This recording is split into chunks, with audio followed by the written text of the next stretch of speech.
Assalamualaikum warahmatullahi wabarakatuh. Perkenalkan, nama saya Hilwi Melati dengan NIM 2301020095, kelas bagi STD, Prodi Pendidikan Guru Sekolah Dasar, Fakultas Keguruan dan Ilmu Pendidikan. Di sini saya akan meresum tugas mata kuliah Filosofi Pendidikan Anak, dosen pengampu Bapak Geri Sahil Sidik, MPD. Nah, asas pendidikan anak yaitu berilah kemerdekaan kepada anak-anak kita, bukan kemerdekaan yang leluasa, tetapi yang terbatas oleh tuntunan kodrat alam yang nyata dan menuju ke arah kebudayaan, yaitu keluhuran dan kehalusan hidup manusia. Kemudian agar kebudayaan itu dapat menyelamatkan dan membahagiakan hidup dan penghidupan diri masyarakat, maka dipakailah dasar kebangsaan, tetapi dasar tersebut jangan sekali-kali melanggar atau bertentangan dengan dasar yang lebih luas, yaitu dasar kemanusiaan, menurut Ki Hajar Dewantara. Nah, adapun prinsip 5 asas pendidikan, yang pertama kemerdekaan, yang kedua kodrat alam, yang ketiga kebudayaan, yang keempat kebangsaan, dan yang terakhir kemanusiaan. 5 asas tersebut saling berkaitan. Nah, ideal pendidikan harus ada 5 asas yang tadi agar bisa melahirkan anak-anak yang merdeka. Selanjutnya, visi pendidikan anak. Menuntun segala kekuatan kodrat yang ada pada anak-anak itu agar mereka sebagai manusia dan sebagai anggota masyarakat dapatlah mencapai keselamatan, kebahagiaan yang setinggi-tingginya. Mendidik anak agar berjiwa kebangsaan dan berjiwa merdeka untuk menjadi kader-kader yang sanggup dan mampu mengangkat derajat nusa dan bangsanya sejajar dengan bangsa yang lain merdeka. Nah, mengupayakan anak-anak hidup dan tumbuh sesuai kodrat, minat dan bakatnya sendiri. Memperluas pendidikan dan pengajaran, karena sekolah yang disediakan oleh pemerintah Belanda sangat terbatas. Nah, sekarang akan menjelaskan tentang filosofi pendidikan. Yang pertama yaitu kritik model perintah hukuman. Dasar pendidikan di barat, lecturing, touch and order atau perintah, hukuman, dan ketertiban. Adapun dampaknya, yang pertama, ia tiada akan dapat bekerja kalau tiada dipaksa, kalau tidak ada perintah, mengabaikan kecerdasan budi pekerti, menimbulkan penyakit intelektualisme, yakni mendewa-dewakan angan-angan atau pikiran-pikiran, menimbulkan kemurkaan diri atau individualisme, dan menimbulkan kemerdekaan benda atau materialisme. Yang kedua, filosofi pendidikan anak yaitu kemerdekaan dalam belajar. Membentuk manusia dimulai dari mengembangkan potensi atau bakatnya. Guru memperhatikan apa yang dapat dikembangkan dari anak didiknya, mana yang harus didorong, dan apa yang harus dikuatkan. Murid diarahkan menjadi dirinya sendiri, berkembang sesuai bakat dan minatnya sendiri. Untuk bisa merdeka belajar, perlu belajar merdeka. Selanjutnya, filosofi pendidikan, yaitu taman belajar. Jenjang pendidikan taman siswa. Yang pertama, taman indria atau taman kanak-kanak. Yang kedua, taman muda atau SD. Yang ketiga, taman dewasa atau SMP, taman madya, SMA, dan taman guru yaitu sarjana wiyata. Nah, istilah taman berkonotasi keindahan, kegembiraan, alamiah, dan kebebasan bermain serta memilih permainan. Dalam taman terkandung hak anak untuk bermain sesuai keinginannya dan tanggung jawab orang tua untuk mengawasi dan mengarahkan agar anak tidak melakukan permainan yang berbahaya, menurut Ki Hajar Dewantara. Selanjutnya, yang keempat, orientasi Tri Rahayu. Nah, istilah Rahayu memiliki akar kata hayu yang berarti kecantikan, kesentosaan, dan kebaikan. Makna Rahayu berkaitan dengan kesentosaan atau kesejahteraan, yakni kesentosaan tingkah laku, pengetahuan, dan alam. Ada 3, yaitu memayu hayuning sarira, memayu hayuning bangsa, dan memayu hayuning bawana. Selanjutnya, filosofi pendidikan anak, yaitu sistem Among.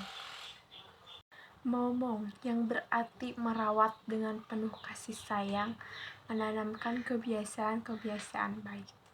Yang kedua, kata Among yang berarti memberi contoh baik dan buruk tanpa harus memaksa dan mengambil hak anak.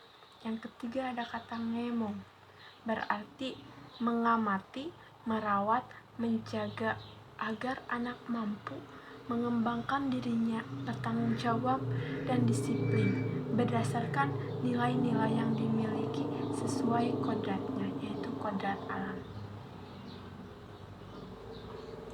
Adapun kata yaitu Among sistem kita, yaitu menyokong kodrat alamnya anak-anak yang kita didik agar dapat mengembangkan hidupnya lahir dan batin menurut kodratnya sendiri-sendiri. Selanjutnya, yang keenam, filosofi pendidikan anak, relevan dengan kehidupan dan nilai budaya anak. Secara umum, konsep pendidikan harus relevan dengan garis hidup dan budaya anak, guna menyadarkan dan memahamkan anak tentang kehidupannya, sehingga bisa mengangkat martabat bangsa. Adapun istilah Ki Hajar Dewantara yaitu niteni, niroke, dan nambahi. Niteni mengingatkan, niroke hidupkan, nambahi kembangkan kreativitas. Selanjutnya, filosofi pendidikan 7. Cipta rasa karsa. Pendidikan harus bisa meningkatkan daya cipta atau kognitif, daya rasa afektif, dan daya karsa psikomotor. Syaratnya yaitu utuh, bersamaan, tanpa ada yang dikesampingkan.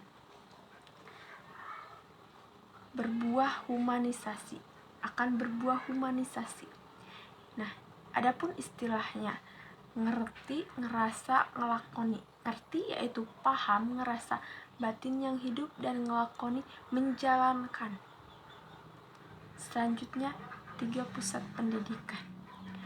Trisentra pendidikan, yaitu alam keluarga, pendidikan informal, alam perguruan, pendidikan formal, dan alam pergerakan pemuda, pendidikan non formal.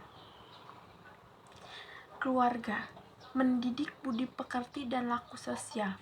Perguruan, sebagai balai wiyata, usaha mencari dan memberikan ilmu pengetahuan di samping pendidikan intelek. Pergerakan pemuda, sebagai daerah merdekanya kaum pemuda untuk melakukan penguasa. Nah, pengaruh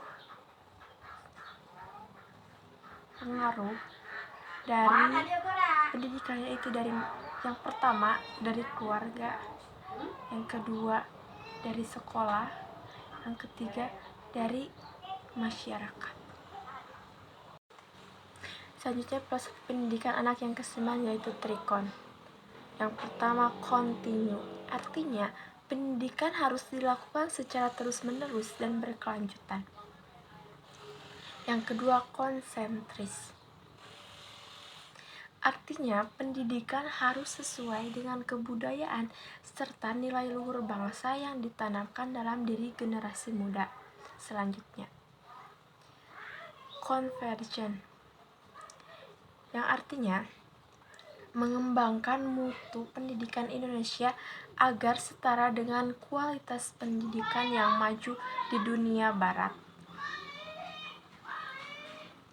Selanjutnya, filosofi pendidikan yang ke-10 yaitu kodrat pendidikan anak. Nah, masa kanak-kanak yaitu umur 1-7 tahun akan mengalami kinder periode wiraga. Nah, kita harus memberikan contoh dan pembiasaan. Selanjutnya, masa pertumbuhan jiwa dan pikiran usia 7-14 tahun. Nah, pada usia masa ini akan mengalami intelektual periode wirama.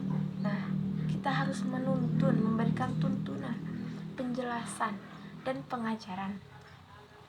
Selanjutnya, masa terbentuk budi pekerti dan kesadaran sosial pada usia 14-21 tahun.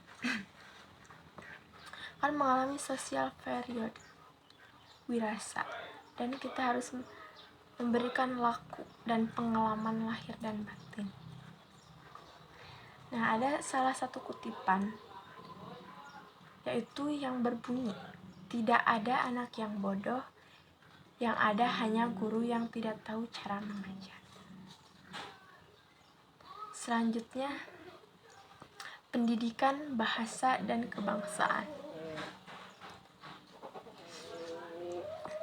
Dan sesungguhnya bahasa sebagai alat pengajaran tiada kecil pengaruhnya terhadap pendidikan. Anak yang sejak kecil selalu dibiasakan pada bahasa asing dan dijauhkan dari bahasanya sendiri, ia akan kehilangan perhubungan batin dengan orang tuanya sendiri, dan kelak di kemudian hari ia juga akan terasing perasaannya terhadap bangsanya sendiri. Bukti tidak perlu jauh-jauh ya dicari. Kalau ada anak muda yang lalu sombong sampai berani melukai perasaan orang tuanya maupun bangsanya, itulah buah pengajaran dan pendidikan yang tidak berdasarkan kebangsaan.